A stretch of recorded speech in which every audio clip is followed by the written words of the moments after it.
Next up is Rachel Zottenberg, who runs this pretty groovy little spot down on Main Street called the Grace Gallery. I'm going to put down my beer and my cards.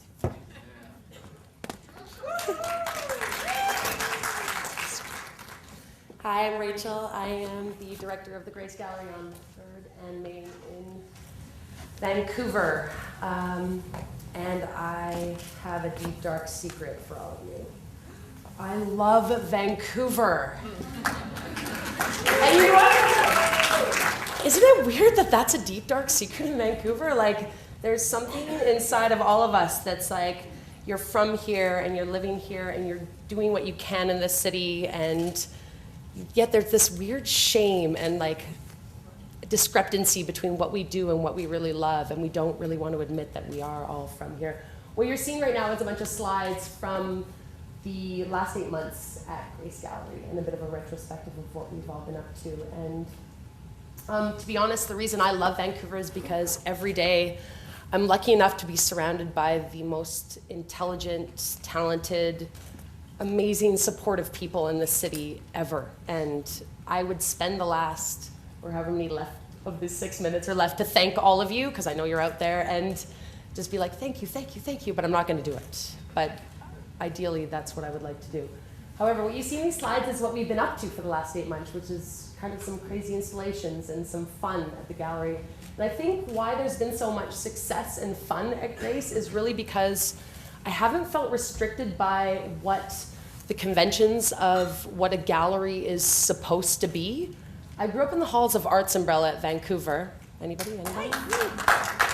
And we were surrounded and supported by musicians and actors and dancers and painters, and we all mingled and talked in the same hallways, and none of us really understood that we weren't all in the same boat. And all of a sudden one day we all became more and more and more separated, and we're all kind of like, what's going on here? Are we not all in the same thing? We became adults, and all of a sudden we're a dancer or an actor or a musician. And I was like, wait a minute, aren't we all just bartenders?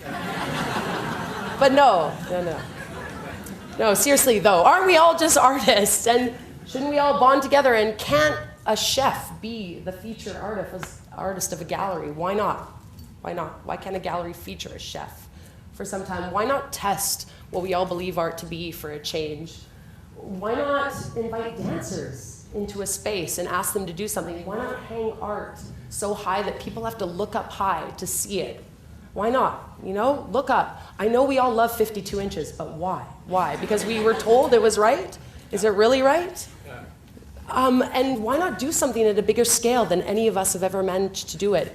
Graham Berglund, Heidi Iro, and Megan, I know you're out there. You guys, the Cheaper Show this year, unbelievable. You created community, you inspired so many of us. You showed unrepresented artists for one night in ways that none of us could ever have dreamed, could have happened in so many ways. And it really inspired me to look into a lot of things. And I find myself inspired a lot by Baudrillard's idea of relational aesthetics, which basically doesn't necessarily distance itself from art, or from the classical ideas of art, or from the classical ideas of what a gallery is supposed to be, but it does turn those ideas upside down, and in doing so says conventionalism, whatever, and don't live up to expectations. It's okay not to. You're not going to do that necessarily. So instead of doing that, still hang strong work on the wall, but open your doors to some new, interesting ideas. If somebody comes up to you with an interesting, strong idea, invite them in. Open your door. Let them do what they want to do for that night. And what that enabled me to do a lot of the time was also collaborate on some really exciting, interesting projects, which, for instance, my friend Jody and her video shoot, and Johnny Taylor. And the Block magazine approached me recently for a issue release of their latest release, which was a food issue.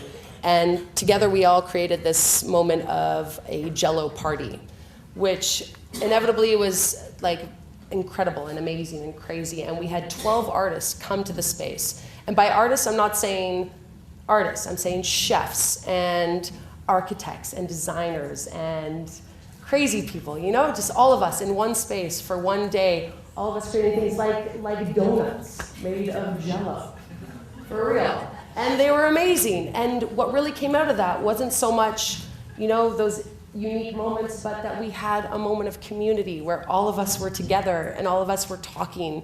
And people that didn't know each other hung out and talked and created new things. And I really do believe that Vancouver is hungry, thirsty for that kind of community. And, I'm born and raised Vancouver, and I want it here. I'm willing to put my time in, and I want it to happen. We have places like the downtown east side that we take photos of that we pretend aren't happening behind our backs. And the minute you create spaces where people can come out and take part of, like my dance class.